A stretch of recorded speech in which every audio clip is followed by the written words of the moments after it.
What is up, everybody? It is your boy Farai. Thank you once again for tuning in to another video, man. Shout out Notification Squad. Comment below any questions that you have for next month or week's question and answer, and I'm sure I will get to it. Alright, also make sure to smash that like button if you enjoy these. So yeah, man, I think it is the first question and answer of 2020, so that's pretty cool. I hope everyone's gonna have a good year, mixing wise, education wise. If you're still in school, just stay on the grind, because you can make something of your life if you work at it every day, man. So yeah, let's get into the first question. Jaden asks, I was wondering if you played any instruments, and what's the cleanest mix you've heard of 2019? Alright, so I don't actually play any instruments recreationally. Every week, I guess the microphone you could count as an instrument of some sorts.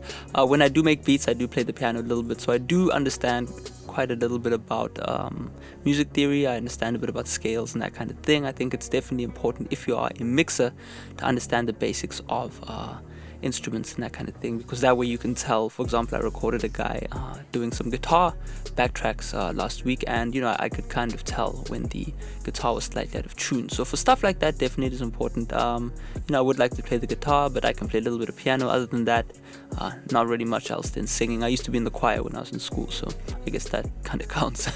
Yeah. Evan Harrison asks, can you do a vid on how to get cleaner vocals if it sounds muddy? Is there a VST or something? Alright, so this is a common question for beginners. I'll assume you're just starting out. So what you can use to clean up your vocals, there's one really main tool, or two actually. The first is to make sure that you're recording in a way that you are not recording muddy vocals. So if you're really up close to the mic, you're probably going to have a lot more of a hard time dealing with that. So working out firstly your mic placement is the most important part. Should you lift the microphone up or down, that kind of thing. So that's kind of real world EQ.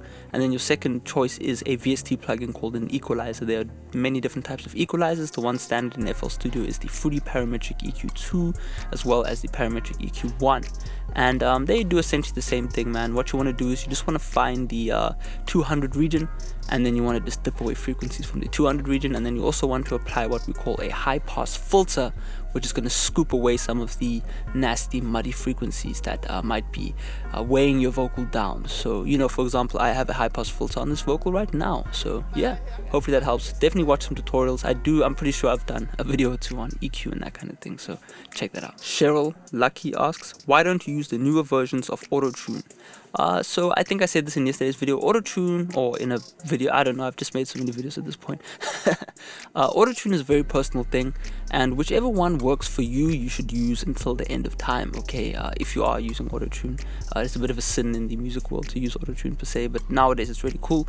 The new AutoTunes I tried the demo of the EFX, as well as I can't remember what the other one's called, but I just prefer the older AutoTune, because when I really started mixing in studios in the city, AutoTune 5 was big back then. The cracks were all going around, so I guess that's where we all started using AutoTune 5. And as I moved forward, I really enjoyed the sound of AutoTune 7 and AutoTune 8.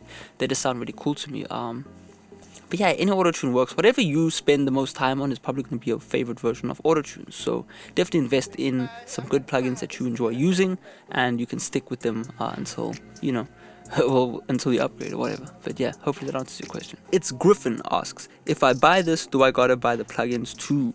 Okay, so this is a common question for those who are interested in purchasing some FLPs and templates that I make.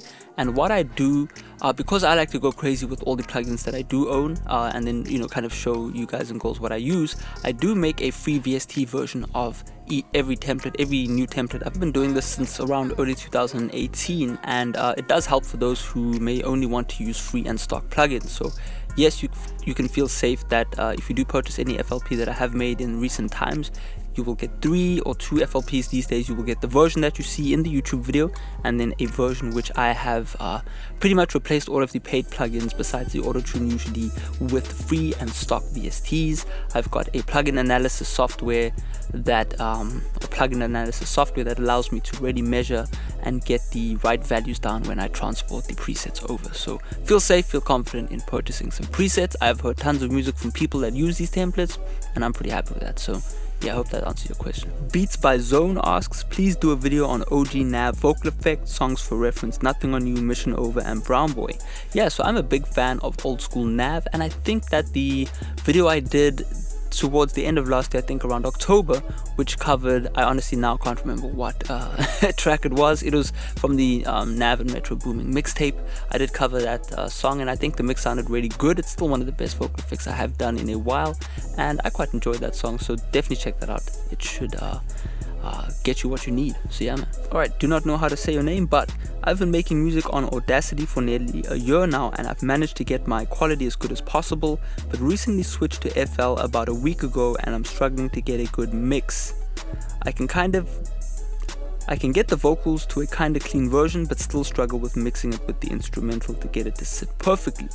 Okay, so I get what you're saying, and this is something that happens when you do switch software. It's like switching from a car to a truck. Okay, it's going to be difficult to adjust on how you are operating whatever you're operating, right? So it's the same way with software. If you're used to Audacity and you were getting your mix right, then that is great. So when you switched over to FL, you realize that there's a lot more going on in FL, and that can tend to make things a bit more complicated. Definitely, I am a product of that as well. You know, overcomplicating life when you could really just get by with just using an EQ and a compressor. So my best advice for you is to keep things as simple as humanly possible and only take the bare bones advice that I give in tutorials, because that way you won't get sucked up in theory and kind of just stacking plugins and that kind of thing. So my advice for you is to first add your beat into the mixer, drop the beat level a little bit, maybe by 8 dB to 10 dB, and then record your vocals, and then all you want to do is add a EQ, do a little bit of EQ and a bit of compression, and that should give you a nice standard sound. From there on you can take it further, but try not to overcomplicate things. At the end of the day, it's just you recording your voice to an instrumental, and it's as simple as that. So yeah, man, good luck. DK asks, this deserves so many likes. Farai, why does my AutoTune voice sound so disgusting? I chose the right key, and even if I put the retune speed on 0, I get the robotic sound and it doesn't sound good. Okay, so this is nothing but an issue of just practicing, alright? It took me, me and my friends, I can remember when we were still in high school, we used to sing into the Picture AutoTune plugin just for months on end, trying to get a cool sound, because we really liked T-Pain and Lil Wayne back then. So it took me about a year to really get used to using AutoTune. I know a lot of people are using it with a lot more ease these days. There's a lot more tutorials and resources out there, but it definitely just takes time. Learn to really, I don't know what the word is, but really to tone into the melody of the beat that you're listening to. So for example, if the melody goes da da da, learn how to sing that you know what I mean? Learn how to sing with the instrumental, and I think then you will start harmonizing with the beat. You'll be a lot more in sync with the beat. Definitely just take some time to listen to some music and just really hear. For example, listen to some T-Pain and see how he literally sings to each chord of the song. So hopefully that makes sense. Yeah, man. Miles Made It says, Farai posts and I watch. Simple. Yes, it is that simple. Make sure to smash like and subscribe. Let's get it, Notification Squad. Anyway, thank you everyone always for, watching, man. I really appreciate it. Notification Squad. It means really a lot to me. It's the reason I keep uploading every week. And yeah, I always thank you guys. So yeah, man. JD says, yo, what the F? Watched you since 6 to 7K. I don't know what sub count exactly, but you're growing fast. Great stuff. Man, as I said before, man, I truly appreciate how much support this channel has been getting as of late. Like, for example, this month, January, we've been gaining subscribers crazy. I just did the 20K preset pack giveaway, and we almost at 21K, so I thank you very much for that, man. We'll see. I know Cash Beats said, yo, let's do 50K. I'll try put out more mainstream content and that kind of thing. But yeah, man, I'm just glad that everyone tunes in week after week and is actually making progress. That to me is the most important thing. Otherwise I would have stopped a long time ago making templates and that kind of thing. It's just awesome to see people give me music and actually have the music structured well. You can hear the advice I've given. There's a flange in the background, there's the reverb in the background, the ad-libs are panned to the side. That to me makes me happy, so I thank you guys and girls. Perk30K asks, can we get a Dripping So Pretty or Tommy Ice tutorial? Yes, I will try and do a Dripping So Pretty tutorial. I honestly love the Underground LA wave. Tommy Ice as well is really cool. Kevin Kazi is also really cool. I'm digging the wave, so I will definitely keep that in mind. Don't worry about it. I just always need to make time, and sometimes certain vocal effects come when I don't expect them to come, so it's art really. So yeah, man, stay true for that. Tez asks, can you do a studio tour? Yes, I will do a studio tour within time. I'm just finalizing the last few things that need to be done within the studio. I'm just focusing on making sure the cables are right and making sure the speakers are correctly set before I can really, show off the studio, that kind of thing. And I know, the one thing that is always really interesting about studio tours is that it just attracts so many different people that aren't usuals to the channel. So if you do it wrong, there's just like all sorts of sound engineers all over the world attacking the comment section. So, we'll chill out on that one for now until I've kind of figured out a good idea on how to do the studio tour, because there's a lot acoustically going on in this room that makes it for a really interesting video. So I would like to do the video in depth, so stick around for that, man. Definitely later in the year, you can trust me on that. Victor Taga asks, how do you put them in FL Studio? It only puts it on the beat I got 20. Okay, so I'll assume that you are asking about the presets, the free presets. I think this came from the free preset video.